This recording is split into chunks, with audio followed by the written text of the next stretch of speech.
Deep underground, the Jelly Belly factory, BB is in her secret laboratory creating the weird and wild flavors of Bean Boozled. I've done it again! Is it pomegranate or old bandage?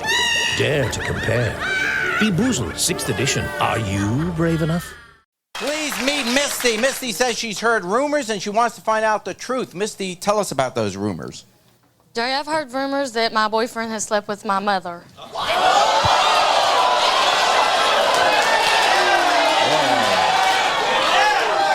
So naturally, you would call the Jerry Springer Show.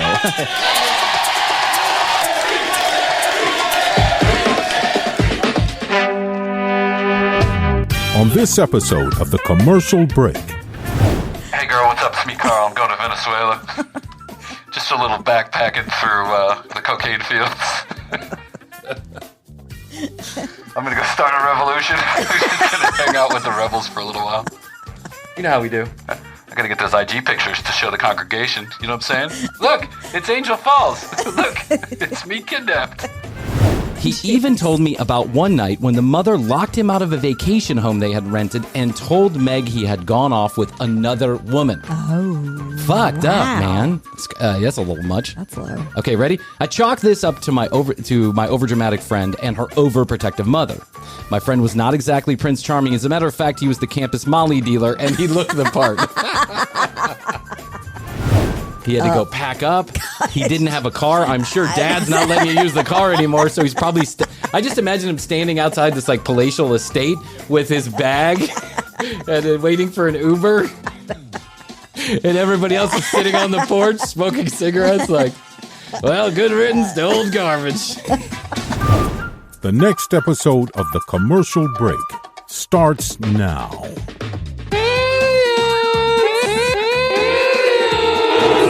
Welcome back to another episode of The Commercial Break. I'm Brian Green. This is the Director of Artistic Services, Kristen Joy Hoadley. Best to you, Krissy. Best to you, Brian. And best to you out there in the podcast universe. Thanks for joining us on yet another episode of this, The Commercial Break. It's not for everyone, but fact, news, or fiction, guaranteed. In 1 minute or less, or your money back. The brand new TCBpodcast.com is where you go to collect your earnings. And I said it correctly. You did. Yesterday, Krissy and I recorded one episode, the beginning of one episode, 4 separate times. You did. Because I could not for the life of me get my shit together.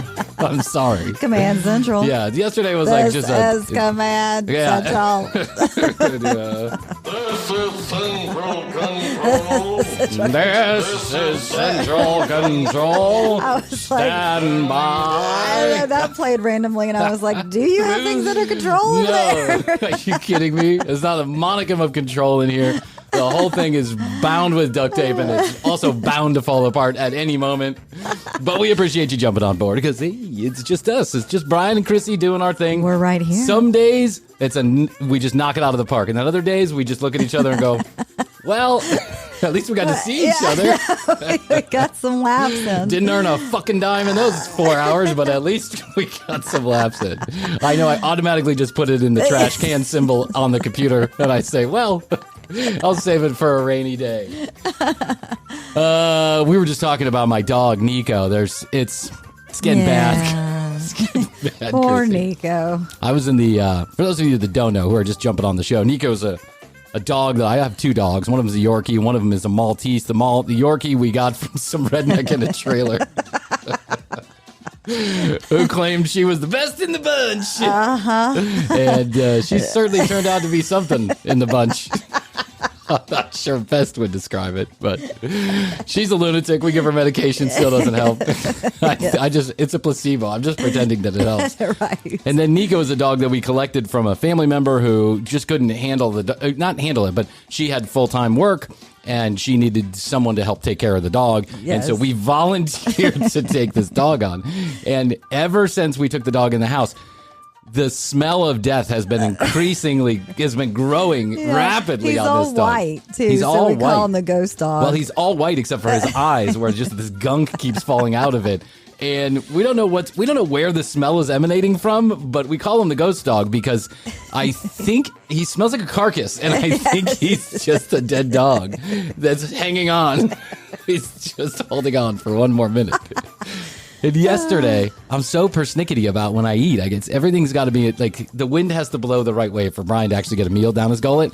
Because if it's not me trying to deal with the kids, it's the fact that I have such a, I don't know, sensitive stomach. Yes. That if I smell something or see smell something. is a big part of taste. True. Too, with food. True. So.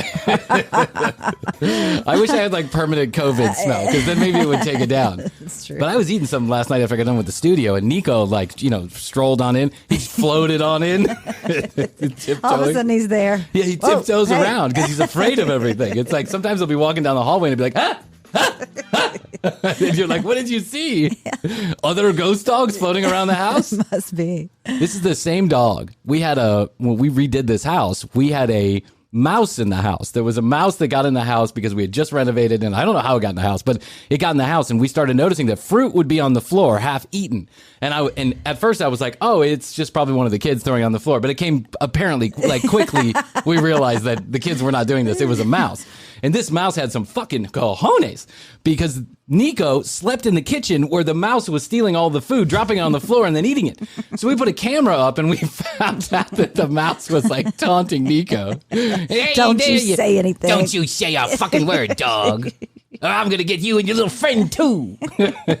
Pretend you're asleep and shut your pie hole. Niko would literally lift his head, look at the mouse, and then lay back down. He was scared. Chew again. Oh, my gosh. So Niko and Blue got into it this morning. Yeah. The two of them, they got into it. Like, Blue smells. Blue also smells what's coming. Blue's angry at the smell, too. Yes, Blue is Blue's definitely. like, I got to be down here with you all day long. I'm sick of it. But it's also a little bit chaotic here at the house because we do have family members in town. My wife, who's Venezuelan, and her mom and dad still live in Venezuela. So the only way they get to see no one's going down. No one's voluntarily going down to Venezuela. Not right now. Not right now. Anyway. Yeah. Actually, that's not true. There are a lot of Americans who are busting through the border to go, on these adventure hikes. Oh, but there are okay, also shithead dumbasses who go to North Korea and stuff like that, too. Now, I'm not saying Venezuela and North Korea are the same. They're not. Mm-hmm. But still, you got to be careful down there. Like, yes. If I'm married to a Venezuelan and her dad is like, I'm not bringing you down there because I can't guarantee your safety. Right. Then I wouldn't Don't recommend push it. No, of course not. Don't be a moron. For I'm what? going. An Instagram picture? Hey girl, what's up? It's me, Carl. I'm going to Venezuela. Just a little backpacking through the cocaine fields. I'm going to go start a revolution. We're just going to hang out with the rebels for a little while. You know how we do. I got to get those IG pictures to show the congregation. You know what I'm saying? Look, it's Angel Falls. Look, it's me kidnapped. Look, no clean water or food. Look, it's me fighting for toilet paper. I mean, Right. you don't go down there. No. This is not a thing. So they're in town, and my mother-in-law came up to me the other day, and she said the funniest fucking thing to me, Hoadley. She goes, in Spanish, which I understand a lot of, unless multiple people are speaking Spanish, then I don't get it. But she said, Brian, you're really lucky because I don't understand a word you say, and you don't understand a word I say. You got the best mother-in-law in the world. Right, it's a even if I'm good angry with you, relationship. you're never going to know it, Right. right? I can't say anything to you. And I was like, that really is That's a good true. point. And I connected the dots on something. We had an email come through, Krissy.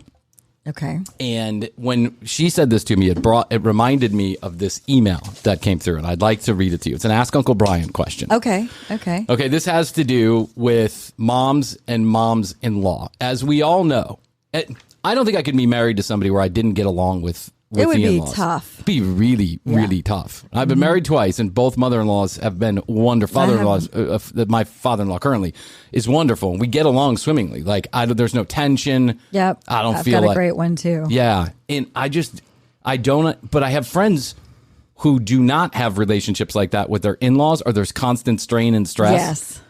It just seems like Just an added. it's a fire starter. Yeah, just an added stressor. It's not only that relationship, but then your own relationship with your spouse. Oh yeah, because then every fight becomes a family fight, and every time there's an argument, if you're like most people, you kind of side mouth it to your family, and when you see, here's a rule that Astrid and I stick to. I mean, I think she does because I don't really know because I can't understand sometimes what they're saying, but the general rule, and we've always said this from the beginning of the relationship, is let's never bring our family into our arguments. Yeah. Right. If we have a disagreement, let's keep it between you and I. Well, yeah, too, because then you're probably going to feel differently the next day, and then you're going to be like, shit, I've now said stuff to my family, his family, her family, and then it's uncomfortable for everybody. It's uncomfortable for everybody, and if the family members that you're talking to are already inclined not to like your They're spouse, gonna not like it's you just anymore. firepower, right? That's all it is. And I have personally experienced this, not with my former mother-in-law, but other family members who it was clear that they didn't like me from the beginning. Just clear, I was not of their ilk. I didn't come from. I wasn't cut from the same country club cloth that they were, and so Right. they didn't like me. And I knew it. I knew that when we got into arguments that was filtering its way to other family members, that then it became firepower because they would say things to me that were clearly from the argument my wife and I had just had. And now they're making the same arguments. Like, you don't know me like that. How do you know that I can't get it up? How do you know that? How do you know that I've been spending all our money on, online gambling? How do you know that? So I don't understand that, but there are real nightmare scenarios out here, and I'd like to present one to you. It's an Ask an Uncle Bryan. It comes from 661-237-8296, 661-BEST-TO. If you've got an Ask Uncle Bryan, send it in. This one is in incredible detail. Strap in, ladies and gentlemen. You're about to hear a story that is extraordinarily interesting. You ready? Strap is on. Have you strapped on? This is Central Control. This is Central Control. Standing by. Standing by. Dear Uncle Bryan, I'm writing to you for some advice. I recently got engaged to the love of my life. Here's the story. We met at college and became fast friends. She was dating a friend of mine and I was playing the field, so the timing wasn't right. My friend was crazy about Meg, who's this girl's name, but whenever we would get a break or a long weekend, her mom would come to visit and my friend would freak out. He would come back from dinner with Meg and her family or a short trip, almost always in tears. He would tell me about the absolute nightmare of a mother Meg had. She would not approve of the relationship, and she had made life hell for him. He even told me about one night when the mother locked him out of a vacation home they had rented and told Meg he had gone off with another woman. Oh, fucked up, man. That's a little much. That's low. Okay, ready? I chalk this up to my overdramatic friend and her overprotective mother. My friend was not exactly Prince Charming. As a matter of fact, he was the campus Molly dealer, and he looked the part. Okay, good color commentary, I think. Yes. Fast forward 8 years after college, and Meg and I reconnected at a party. It was clear this time we were not going to be just friends. From the beginning, we didn't see much of her family as they lived out of state, but her mom called often, like way too often. They never talked to us. If she never talked to us, she only talked to Meg. For the first 2 years I dated, I did not get invited for birthdays, holidays, or family vacations, which should have been red flag number one, but I didn't think much of it at the time. About a year and a half ago, her mom started making special trips to see us right about once a month. Her mom hated me, and that was clear. She was involved in every aspect of Meg's life, which clothes she should buy, which furniture we should have, which friends Meg should talk to, and it was clear that this unhealthy mother-daughter relationship was a bit extra. Uh-huh. Okay? Yeah, sounds like it. It's at this point in the story when I should mention that Meg's mom is a smoke show. She had Meg at 18 years old, so she's a fairly young woman, and in my opinion, is one of the hottest mothers I have ever laid eyes on. She's also the type of person that knows she has it and wants to flaunt it. Low-cut dresses, high-skirt minis, always done up and always showing skin. Very different from Meg, who is definitely more reserved. Okay. 9 months ago, despite the challenges with her mother and her family, I decided to ask Meg to marry me. I didn't ask her parents' permission because it's 2022, and who does that anymore? Everybody does that anymore. It's a fucking number one thing you do, dude. This is why the parents don't like you. This is the small little shit that could turn things around. Mm-hmm. Now, I appreciate you writing in for Uncle Bryan's advice, but I'm going to give you advice right here. It sounds like you're handling this incorrectly. Like, if the mother and dad don't already like you, then don't miss the small shit like asking for permission. Even if they say no, you say, I love Meg enough that I'm going to go forward with it. Doing it anyways. Doing it anyways. That's right. Love will not stop. Okay. So I didn't ask her parents' permission because it's 2022, and who does that? Or 2021, actually, and who does that anymore? Meg, of course, said yes, and we were extremely excited about the wedding. Meg's family has money, and they like to spend it, and they also like to party hard. And I knew they wouldn't let their daughter get married without a huge party. causing Meg and I to be very excited at the prospect of a large wedding with all our friends and family. But another red flag showed up shortly after we got engaged. Meg did not tell her family for about a month and a half. What? Can you imagine? No, it was like Can you the imagine? first thing I did Like, was, yeah. I would be out the door. Yeah, that's I'd be weird. like, Meg, honey. Like listen, a month and a half. Like a month and a that's fucking not a day and a half. No, that's a not week day and a half. Yeah, that's not like, hold on, I can get my shit together while I tell my parents we're Right. getting married because they don't like you in the first place. Yeah. That's like holding a big secret for a long time. Yeah, that's going to change your life. Yeah. Not really. It's just a tax filing. When I pressed her on this, she explained that there was some family stress going on and she wanted to wait for the right time. Which didn't sound right to me, but it was her family, so I let it slide. I really wanted to be a part of that conversation. If it was going to be a phone call, I wanted to be on speakerphone. If it was going to be in person, I wanted to be there, understandably. But Meg went back home for her brother's graduation and told her parents without telling me that she had told her parents. When she got back, she explained that it had just slipped out one moment and that everyone was very excited. Well, maybe they saw the How do you ring. slip that out. Yeah, you saw the ring. How do you Slip out. Hey, Mom and Dad, what you doing next October? Yeah. Mark that down. I'm getting married. Me and Petey, we're getting married. You know that guy you really dislike? I'm going to spend the rest of my life with him. Yeah. After this particular trip, the phone calls and text messages from her mom ramped up big time. There wasn't a 30-minute period of any day that Meg's mom was not communicating with her. And most of the time, I had no idea what they were talking about. Meg would tell me they were discussing the wedding plans and who was going to be on the guest list, things like that. I really didn't think much of it, except to notice the communication between the two had almost doubled. This is unhealthy. Yes. I'm telling you, this is unhealthy. With about 3 months, at this point, I would already understand that this is not a good situation for me, and I would probably be finding a way to pedal out of this relationship. Yeah, you're like, whoops. Yeah, when you're that attached to a family member, there is no win. There's going to be no win because the first argument you get in, it's going to be a family fight, and the mother-in-law is just going to hate you even that much more, and you're never going to be able to play it down, no matter what you do. Why do you want to even invite that kind of stress into your life? I know. Find somebody that doesn't have parents. I'm saying like no parents whatsoever. Right. You know, there are people out there born in Petri dishes. With about 3 months to go before the wedding, Meg and her mother started planning an engagement party. As much as I pushed back, Meg and her mother insisted that party be held in their home state, where the parents lived. Even though that would make it hard, if not impossible, for some of my own family and friends to attend. But the party they were planning seemed to be very nice, and it was going to be a 2-day celebration, a weekend-long engagement party. So I warmed up to the idea, and I got excited about this. The day before the engagement weekend came, and red flag number 3 appeared.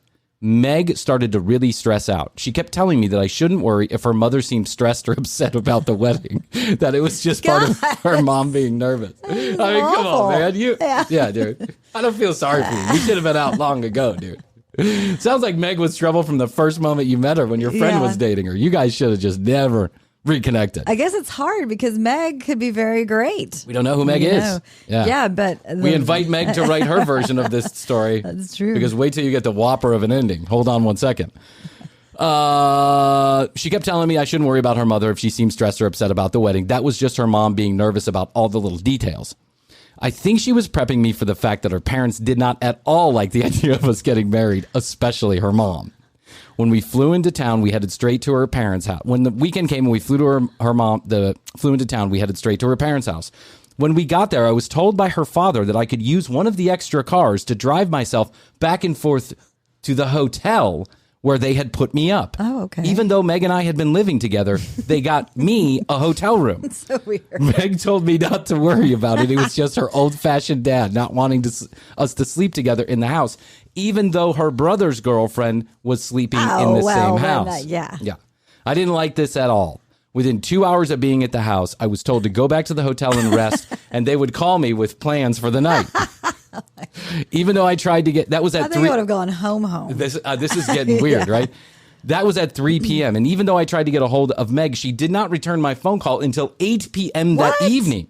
She said her mom and dad wanted to take just her out to dinner and made reservations. Don't worry about it. We would see each other in the morning. At this point, my spidey senses are 100% activated. Then why the fuck did you go along with this? Yeah. I mean, I got to get it, but I don't know.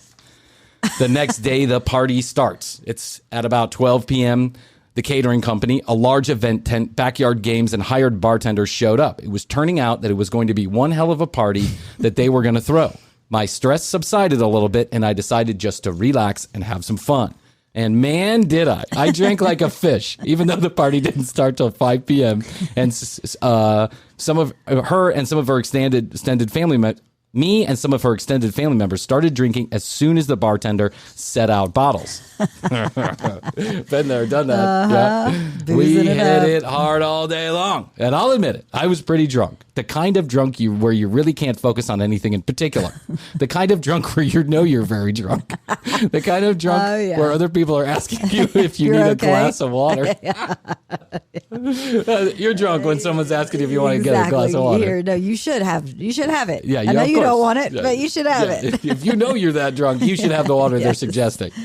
It was not my finest moment, and I admit it, but I was having a blast. Well, it sounds like he's really making an impression on the people that don't like him. Well, I mean, at this point, I get the sense that he knows this isn't going to end well for him or anybody else.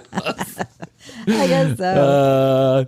Okay, so where was I? Okay. He's hit it hard. Yeah. It was not my finest moment, I'll admit it, but I was having a blast. All my worries and concerns went straight into the bottle, and I was hamming it up, dancing, laughing, and enjoying the fact that not many of my family or friends were here to see me so shit-faced. This guy's a good writer. You do the hokey pokey and you turn yourself around, boom. Oh, look, Billy went head first into the drum riser. Billy just took down the champagne shower. It's going to cost the catering company $3,000. Is that Billy swimming in the pond? Right. There's alligators in there. Around 10 p.m., the party hit third gear. I know what this is all about, Pete. I understand. The people who were not partying were leaving. The people who were not partying hard were leaving. The people who didn't party at all had left long ago. And the people who were partying like I was were just getting started. It was time to try and drink ourselves sober. At some point after 10 p.m., her mom joined in the fun. Meg's mom was all of a sudden in the mix, which I found strange, but I rolled with it. It was the only time that I had been with Meg's mom in a cordial and congenial way, and all of a sudden we were having fun. Meg, who was attending Meg, who was attending a bachelorette luncheon the next day, turned in around 11 or 11:30. Now, I don't remember a whole lot of what happens over the next hour or so, but at some point, Meg's mom and I started getting mad flirtatious. In my mind, here's an attractive woman sitting next to me and she's flirting with me. My brain doesn't process much more than that. I'm way too drunk. I'm having way too much fun. So I played along and I flirted back. And the longer this goes on, the more intense the flirtation gets. At one point, Meg's mom even said, if I had met you at your age, we'd already be fucking. Wow. Oh, my God. Wow. Yeah, that's... Okay. Yeah. Now I know how it's that kind of party, Krissy. You know what I'm saying? Yes. Okay. This was getting intense. There was only one problem. My brain was no longer in charge. Fast forward to sometime after midnight, and I find myself hanging all over Meg's mom. She is rubbing my back. I've got my arm around her. I'm putting my nose into the crease of her neck. Man, did she smell good. Where's the dad? Where is everybody else at the party? Well, I know. Who's alerting you guys to the fact that this is not fucking cool? No. But maybe I can see how if everybody's just pretty shit-faced, you and I had a conversation about this just yesterday on another episode that will never air. We had a conversation about this. Sometimes you get so shit-faced, it's like you excuse the bad behavior because everyone else is involved in bad behavior, or not bad behavior, but drunk behavior. Right. So Everybody it's like, else is drunk they're too. just having fun. Look at those two. They hate, Meg's mom hated They've made up. Meg's mom hated Pete, and now look at them. They're so close. They're all cuddled up next together. Isn't that cute? Right? Who knows? Your mind when you get drunk just in the nape of her neck. Man, did she smell good. That's right. Man, did she smell good. And I remember feeling her mom's hand go into my back pocket. All while we're having conversations with other people sitting at this temporary bar. But I don't know what anybody else is saying because I am spinning fucking drunk. Meg's mom told me at some point that I needed to go lay down. And I remember us walking through this huge backyard into the back door of the carriage house that was separated by a small walk bridge the old and carriage. up the stairs. I wasn't so drunk that I couldn't stand up on my own, but I was definitely wobbly. When we got into one of the guest rooms, Meg's mom started to whisper things to me. And while I don't remember exactly what was being said, I remember the whispering in my ear really turned me on. Yeah. Wow. Oh. So bad. This is so bad. I know. This is so bad, and yet let he who has not sinned cast the first stone. You know what I'm saying? I've never slept with anybody's mom, but I could see how you could easily be in this position, I guess. I don't, but anyways. come on. Yeah. Brian, my pizzle was at full attention. Fizzle. Meg's mom and I never really kissed or made out. I want to be clear about that. But she was rubbing her hands all over me, up to and including down the front of my pants. And while she never grabbed my party package directly, it was like a Boscolo massage. Brian, I know you'll understand this. No, I don't understand. My mother-in-law putting her hand down my pants. No. I don't get it. I can't. It's the No, furthest because I'm thing from my even mind. picturing like in the reverse too. If it was like Jeff's dad or something, you know, God. that would be Just no. so fucking creepy. No, yeah. Well, I think, not to send us back to 1956 here for a moment, but I think that's even just like taking it a little bit even further than this, right? In both situations, it's creepy. But if someone's dad is hitting on the bride and like rubbing all over her, that's almost assaultive to me. Like, I guess I've both assaultive. Whatever. Yeah. Anyway, you get it. A couple of minutes into caressing and cuddling in a very aggressive way, Meg's mom told me to lay down and get undressed. Oh. She went into the bathroom and she said she was going to freshen up. So I did just that. I stupidly took the bait and I got undressed, standing at full attention, and I laid down on the bed on top of the covers for the entire world to see. Laying down was like the nail in the coffin. My eyes closed instantly. 12 plus hours of drinking had caught up with me in that instant. Yeah. The next thing I remember was hearing the door close. Meg's mom was gone. She had left the room. I didn't think anything of it. I believed that she had gone to bed. Right. And I passed right back Yeah. out. He's like, good, nothing happened. Nothing happened. I escaped. Yeah. Right. Someone made the choice for me. Yes. I got out easy. It was a little innocent flirtation. Meg and I will travel back to our home state tomorrow, and we won't think anything of this. It'll never a word shall ever be spoken. Right. Sometime early the next morning, I am awakened by the door being slammed open. It's Meg. She's got her iPhone in her hand, and she's got photographs of me laying naked on a bed with a fully pitched tent. She's screaming and she's crying and asking why in the world would I try and hit on her mom and sleep with her. I was so incredibly hungover.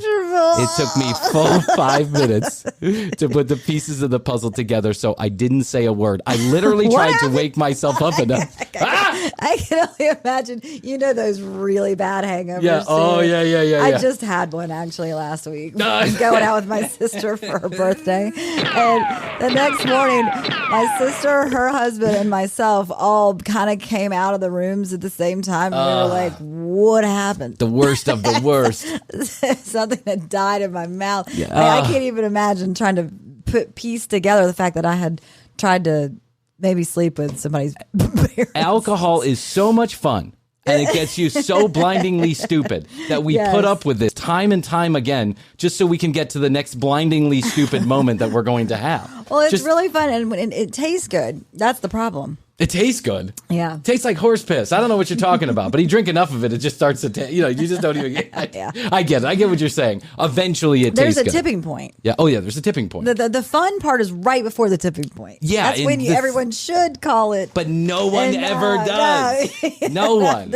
No one ever does. Petey here did not. Meg's mom did not. You do not. All of our friends don't. The only one who does is me, and that's because I don't have children and I can't drink anymore. Right.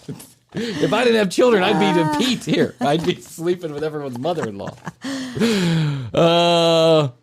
It It was so incredibly hungover, it took me a full 5 minutes to piece the puzzle together, so I didn't say a word. I tried to literally wake myself up and understand enough of what my fiance was telling me to figure out why she was so angry. And once I pieced a few of the moments from the night back together... He was naked, too, when he wakes naked. up. Yeah, I guess. I mean, he doesn't say that specifically, but I'm assuming if he passed out at full attention, if your wife runs, or future wife runs into the room with pictures of you having a full boner and you didn't take the pictures, you are fucked. Yeah. If they were sent to her phone, you are screwed. I wonder if he, in a moment, flash thought, did I take those and send those That's to what Meg?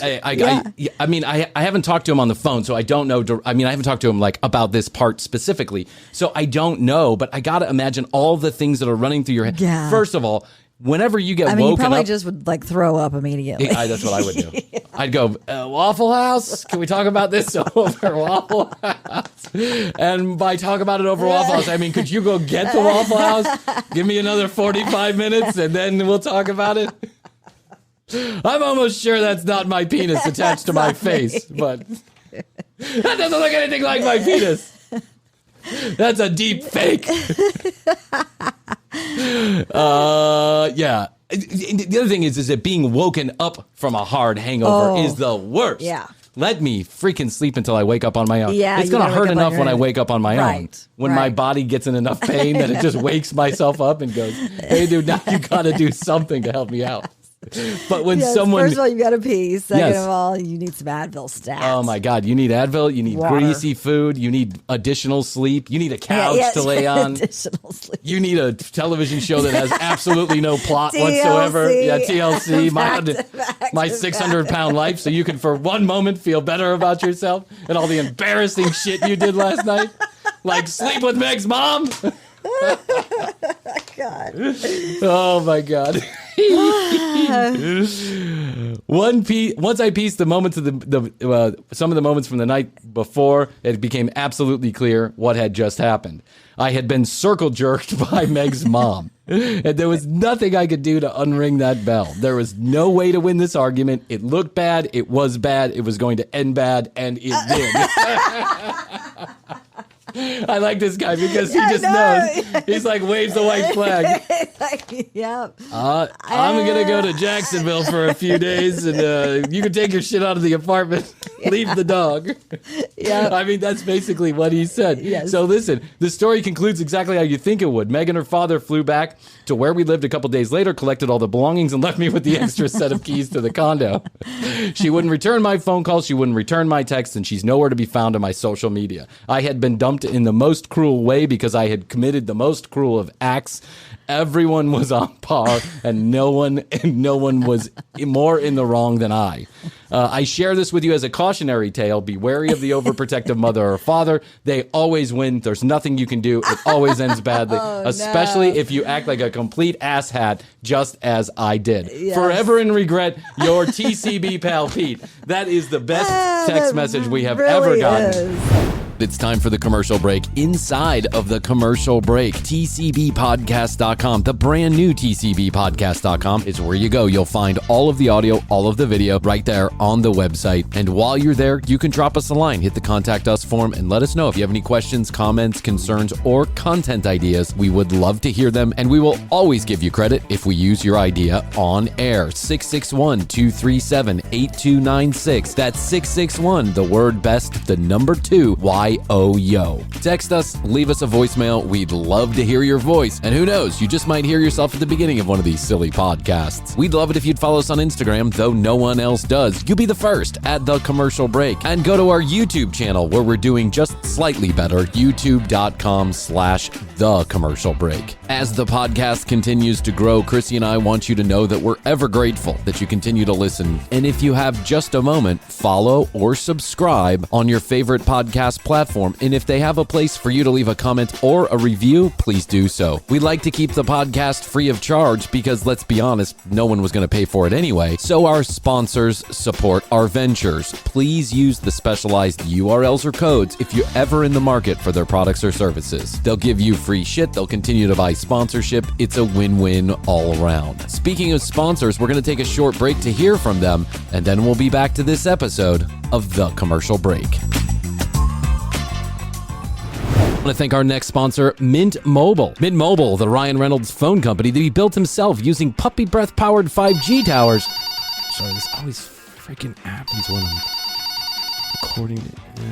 Hello? Hello, yes, may I speak with Mr. Greenberg? It's actually Mr. Green. Hi, Mr. Greenlee. This is Betty from the ginormous cell phone security TV, cable, and life insurance company. I have a special offer for you just today. You and 72 of your friends and family can get on our very special plan. Yeah, listen, I'm really trying to work right now. Can I give you a... Of course, in just a minute. For a limited time, I can offer you and 72 of your family and friends. Who has 72 friends? Today and today only, I can offer you a free BlackBerry 2 with every line. Did you say a BlackBerry? Subscription to UPN Plus. All your favorite UPN shows from yesterday and today on one streaming service, free for an entire year. I didn't even know You also UPN get was free still a tires, network. roadside assistance, a Guys and ring light, girls, after cameras, years of a fine fan print you can contracts use and at getting your ripped house, off by a the back big massage, wireless subscribers, we now have Mint Mobile. Mint Mobile, yes, the Ryan Reynolds owned Mint Mobile, now offers premium wireless service starting at just $15 a month. My family has been using it while they're visiting from out of the country, and I had a chance to make a few phone calls on Mint Mobile, and the service is exactly the same as I get from the expensive big carriers. That's because Mint Mobile uses one of the most reliable 5G networks in the country, T-Mobile's network of 5G towers. You can use your own phone on Mint Mobile. You can keep the same phone number. You can use all your existing contacts. Just switch to Mint Mobile and get premium wireless service starting at just $15 a month. To get your new wireless plan for just $15 a month and get the plan shipped free to your front door,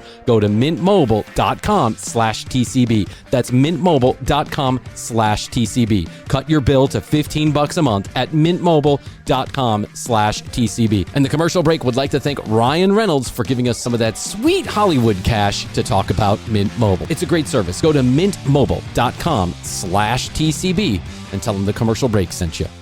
Why don't more infant formula companies use organic, grass-fed whole milk instead of skim? Why don't more infant formula companies use the latest breast milk science? Why don't more infant formula companies run their own clinical trials? Why don't more infant formula companies use more of the proteins found in breast milk? Why don't more infant formula companies have their own factories instead of outsourcing their manufacturing? We wondered the same thing. So we made ByHeart, an infant formula company on a mission to get a lot closer to the most superfood on the planet, breast milk. Our patented protein blend has more of the important and most abundant proteins actually found in breast milk. We're the first and only U.S.-made formula to use organic, grass-fed whole milk, not skim. We even conducted the largest clinical trial by a new infant formula company in a quarter century, with clinically proven benefits like easier digestion, less spit up, and softer poops versus a leading infant formula. And we make our own formula in the USA and our very own factories in Iowa, Oregon, and Pennsylvania. ByHeart, a better formula for formula. Learn more at byheart.com. Deep underground the Jelly Belly factory, Bibi is in her secret laboratory creating the weird and wild flavors of Bean Boozled. I've done it again! Is it pomegranate or old bandage? Dare to compare. Bean Boozled 6th edition. Are you brave enough? You're a dum-dum, bud. I gotta just say right off the bat. I mean, I don't think you're gonna fault me for calling you what you are. That was the stupidest thing you could have done. You should have taken it. I don't know if I would be telling that story either to future prospective engagement women. You tell that story everywhere you can, because honestly, it's the best story I think I've ever heard about relationships. It was really funny. Well, you can tell he's honed this story into a fine piece of art. Crafted This is not the first. I'm sure that if you go into GQ, some edition somewhere in the last 4 months, He's sent this in the newspapers. It's got to be the newspapers somewhere. Pete, you're a dum-dum, bud. My advice is, go to a therapist before you start dating again. Exactly. And have that therapist give you some guidance on what's appropriate and not appropriate when you're in a relationship. You should, first of all, you got a drinking problem at times, at least, at this particular night, right? You can't bring that much alcohol into a situation that's already volatile. Don't ever do that. Exactly. And at the engagement party. Yeah, at the engagement party. Yeah, it was all bad. Yeah. And I know, I get it. Like, you're in a group of other people who are drinking and partying hard, and you feel like that's your way in. That's your connection. Yeah. If we have one good, hard partying night together, then we're going to be friends forever. But that cuts both ways. That's an Archimedes sword right there. Because I've also thought the same things. Like, I've gone out to drinks with people that I don't like. Yeah. Or I'm in a group with people that I don't like. Thinking that you'll bond over that. Yeah. Over your mutual hangover the next day. Like, I dated a mutual friend, and then one of our friends had a party, and on that guest list, was at least 2 women that hated me, right? And I was like, I don't know if I should go. But then I thought to myself, one good night of drinking and we'll get it out of the way. Let them fuss and argue for a few minutes. Yeah. I'll put on the old Bryan charm and we'll forget about it. It did not work. Why? Because alcohol oftentimes makes people angrier than they already are. True. And her mom played you like a fucking fiddle. I mean, like wow, a chessboard. that was, that's cold. That's cold as ice. Yeah. And how, I think this is what happened. The mom knew what she was doing. She knew that she wanted to get him drunk for some reason. She didn't know what that reason was, but once it started to unfold, I think then she kind of pieced it together. Yeah, it might have happened while she was drinking too, and then she's like, he's really flirting with me. I wonder who else he's flirting with, and I'm going to take it as far as I can. I didn't even think to about see that. what happens. I never like this little shit. No, I never like this little shithead, and I'm going to show my daughter what he's all about. Like, he's taking the bait. Yeah, he literally, I bet the mom's story was this. Now, it doesn't say here. I'd be interested to know, Pete, if you want to write in any additional information you might have on this part of the story. I would also be surprised if he broke it down with the family later at some point. Hey, you guys want to do a play-by-play on what happened last night? I know it's still fresh. What time is the Waffle House coming? Waffle House for everybody, if I can write down the details. What I'd like to know is at the play-by-play, how did Meg's mom broach the subject to Meg? Like, did she just send her the pictures and say, "This is what I dropped your fiance off at the guest room last night, and this is what I walked out to, and he was flirting with me the whole night." Yes, I assume he wanted to have sex with me. Yep, that's probably what happened. I came into the room to check on him, and he had all his clothes off with an erection. What if he hadn't been? By the way, your boyfriend's got a great dick. I'd love to see a picture of these people. I know. Wouldn't you? I'm picturing like Jane Seymour, I think because of the Wedding Crashers. Oh, yeah. There's that scene where she takes her clothes off. Yeah. I was thinking more like, I don't know who I was thinking of. I was thinking more like, who's that lady from Devil Wears Prada? Oh. You know what I'm talking about. Yeah. Yeah. She's won 75 Academy Awards for the Queen and all of that. Ethel Merman. Meryl Streep. I know Meryl Streep's a little too old, but I'm thinking about Meryl Streep when she was a little bit younger. Okay. Like a Meryl Streep type, just playing like an absolutely evil character. Yeah. Right? Like almost like that Devil Wears Prada type character where she's got that glint in her eye. She's going to get you and she knows it. And then I'm imagining Meg like a Janine Garofalo type back in the 90s. Right. Like frumpy sweater, glasses. Like a Reality Bites. Yeah, like a Reality Bites, but snarky and smart. And, she knew what was going on. I think Meg understood also because she didn't tell her parents for a month and a half. I think Meg also understood that this was never going to work out. Yeah, she was trying to figure out for a month and a half, how do I tell my parents and let Pete down easy that this is never going to happen? Because, who knows if Meg could have been in on this? That's true. Didn't think about that. The mom could have broached it, and maybe Meg already had some reservations about how true he was, and the mom said, "This is what we're going to do." Do you think the dinner before? It could have been. The dinner before the plot. The plot planning. Planning. It's like that secret meeting they had on January 5th with Donald Trump and Roger Stone. We just don't know what was said, but something must have been said. Yes. I don't know, but all these Pete, listen, I know you're listening to this episode. You got to give us some more color commentary. Like, this is, first of all, well-written. Very well-written. Well-written. Thank you for that. That absolutely should we be get a lot like of a magazine. I didn't say a lot, but we, like I know, article. seriously. Yeah. We get Ask Uncle Bryan questions, and they're like, how do you like your eggs? Or, if you could, butthole or vagina. And it's like, come on, guys. Come on, guys.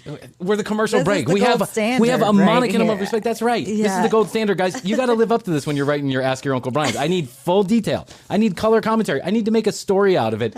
Number one, we are number one in Canada. And if you think for 1 second we're going to let that go with your silly questions, you got wrong. Canada wants stories like this. Yes, they do. Not vagina or butthole. That is a silly question. Yep. Vagina.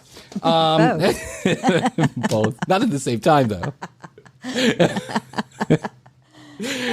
This is, I need all the details. Yeah, I mean, I would be very, very curious as to if he ever heard from like anybody, like mutual friends. Like, how did she say it to them?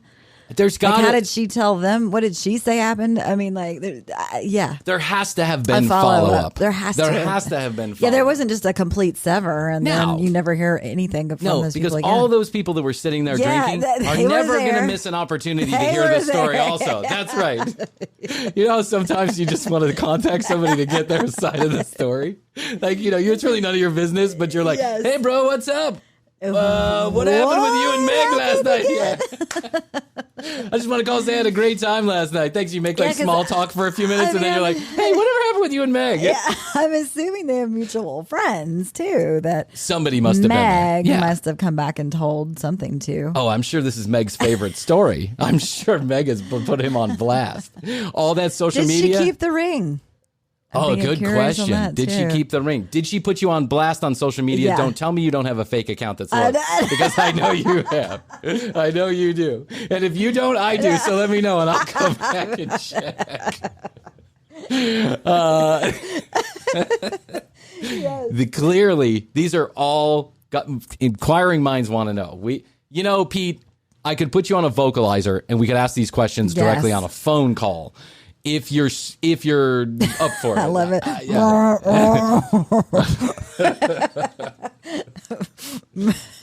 Afterwards, she sent an email around to all my clients at work with a picture of me on the bed.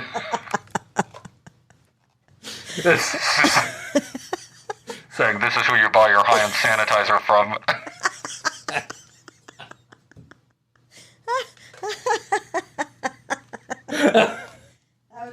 Your pediatric dentistry sales rep standing at full attention waiting for your orders.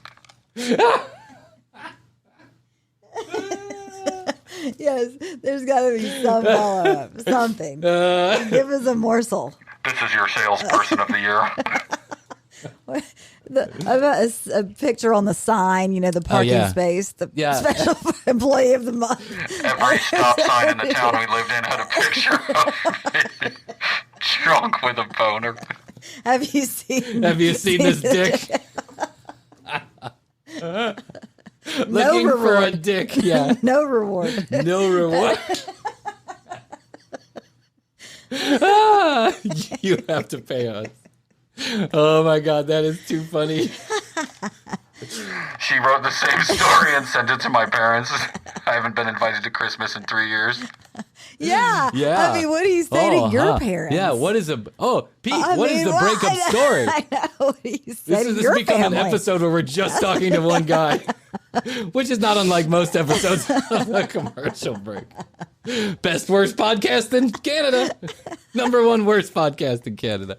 I mean, Pete, what did he tell his family? Did he tell them the truth? Here's my thought. Pete has to take one very long plane flight home, even if that plane flight was only 45 minutes. It was the longest plane flight of his life because he has to put together. He had to go back to the hotel and pack. He had to go pack up. God. He didn't have a car. I'm sure Dad's not letting you use the car anymore, so he's probably. I just imagine him standing outside this like palatial estate with his bag and waiting for an Uber, and everybody else is sitting on the porch smoking cigarettes. Like, well, good riddance to old garbage. Hey, Pete, get the all the way off my property. Stand on the curb. Thanks, Pete. Yeah. We're still going to have day number 2 of the engagement party. You're just not invited. I'll send some extra cake to the hotel. So he has to take one really long travel back home. Yeah. And he has to put all the pieces of the puzzle together, and he has to figure out how to tell the rest of the world what exactly happened. That's right. Because here's what's going through your brain the entire time. Now you're like in full gone paranoia. Yeah. It's like, I couldn't tell them that we I never got along with our mother in the first place. It didn't work out because of that. But then if she tells everybody the truth, then what am I going to say? Well, you have to get in front of the truth. You do. You have to be like, yep, that's my heart on. I mean, you have to come up with some story. I almost would, if I were him, would have said I was drugged. Maybe he was. Maybe he was. Maybe he was. Yeah, that's it. Say you were drugged. Yeah, that's it. That's the ticket. Yeah, that's the ticket. Say I was drugged. I had a couple Xanax. They put a couple Xanax in my Sprite, and I ended up with a big boner on somebody's bed. Yeah, somehow somebody put something in the drink. Yeah, or I would have said, you know how you can. Because you can't admit to just being that big of a dick. Yeah, you can't. Well, I mean, you can, but that looks really not bad. right away. Yeah, like to soften the blow. And I don't think this is parents. I don't think this is that long ago. Yeah. I think this is like, I mean, he says 2021, but I actually think, for reasons I won't describe here on the show, I think this is actually more like 2020 or 2019 before the pandemic. Right. Okay. Well, it would make sense to have a big party. Yeah, you can't have a big party. That's part of the reason why I think that. Yeah. And here's the shittiest part about all of this for Pete, is that probably for the last 3 years of his life, you know that at least some of the people that he knew, that they knew mutually, because you don't date someone for that long. No, you had mutual friends. Some of those people know the story. And every time you run into those fucking people, show up at a party, go to the bar. I'd move out of state. I would too. I'd hide in a hole. Yeah. Yeah. You know how Superman went to Alaska so he could hide his powers in that latest shitty movie they made? That's what I'd do. Yes. I'd go up to a shitty... I'd be on one of those crab boats. That's what I'd be doing. Yeah. I'd be on the crab boat. Become a crabber? Yeah, be a crabber. I mean, The next season. I'd start sleeping with men and I'd be a crabber. I'd be like... It was at that moment I found out I liked guys. Changed the whole trajectory of my life. Maine. Yeah. I really loved south of Russia. I loved Istanbul, and I loved men. And I haven't gotten hard since. Yes. My penis has been inoperative since, but that's okay. It's a give and take. I can't show my face in America anymore, but my penis won't get me in any more trouble. Right. It's at that moment the vasectomy and the clipping happened. Took all my man parts are gone. Yeah, man. Yeah. I mean, you really might have to move. I had a whole video to do. You just have to start over. You got to get going. You would just have to start fresh. Bye. Yeah. Bye. Bye. Bye. That's it. The more that I put myself in Pete's shoes, the more that I get. That in a fresh start in there's tiny little towns. Tiny little towns. Hey, Pete, you want to come on the commercial break? You know the quickest way to be forgotten by everybody? Be a host of the commercial break. Number one worst podcast in Canada. That's right. Proud of it. Yeah, we're actually 21 now. I think they've caught on. Things are adjusting. Yeah, the guy who put that up there got fired. You know how we get people to listen to these other podcasts? We put the worst podcast at number one, and then they'll go listen to everything else. I think this is a ploy by another comedy podcast to make themselves seem more funny than us. But that's setting a low bar there. No. 661-237-8296. 661 the number 2 YOYO. If you've got an Ask an Uncle Bryan question, you'd like some marital or relationship advice or any question in the world, we're here to help. But make it good. I can't answer just like ridiculously silly questions. I could, and I will. We do that every once in a blue moon. Yeah, we do. But if you really want some attention, if you really want some attention on the commercial break, write a story. Tell me about it. Get into the color commentary so that Krissy and I can laugh at you. TCBpodcast.com. You hit the contact us form. You can drop us a story there. You can watch all the video. You can listen to all the audio right from one location, the brand new TCBpodcast.com. Thank you, everybody who's been leaving wonderful reviews, comments, and ratings on your favorite podcast player. If you haven't done so, take 1 minute out of your day rate the podcast, leave a comment or review. We certainly would appreciate it. At The Commercial Break on Instagram, be the first one to like that page. Yeah. Why not? Get on board. You and 3 other Stand people. Yeah, you'll be a small community of Instagram fans. All right, Krissy, well, listen, I was going to get into so much more today, but that story took up the whole show, so... I agree, Brian. I love you. I love you. Best to you. Best to you. And best to you out there in the podcast universe. Until next time, we always say, we do say, we must say, bye. Are you struggling to lose weight and keep it off? Tired of wasting time and money on starvation diets that lead to more frustration and stress? If there was a weight loss solution that could actually work for you, would you try it? Then head to Golo.com. I'm Steve. I lost 138 pounds in 9 months on Golo. I'm Amber. I've lost 128 pounds with Golo Taking Release. If you're ready to take back control of your life, head to Golo.com now and see how Golo can work for you. That's GOLO.com. My sleep is way better. My inflammation has gone way down. Golo saved my life. I was way overweight. That's what sent me down the path. I wanted to make sure and live for my kid. I have literally tried everything. I was on the verge of getting gastric bypass surgery, and I saw the Golo commercial, and it was the last thing I tried because it worked. Join over 2 million people who have found a better way to lose weight with Golo. Your healthier and happier life begins at Golo.com. That's GOLO.com. Again, GOLO.com.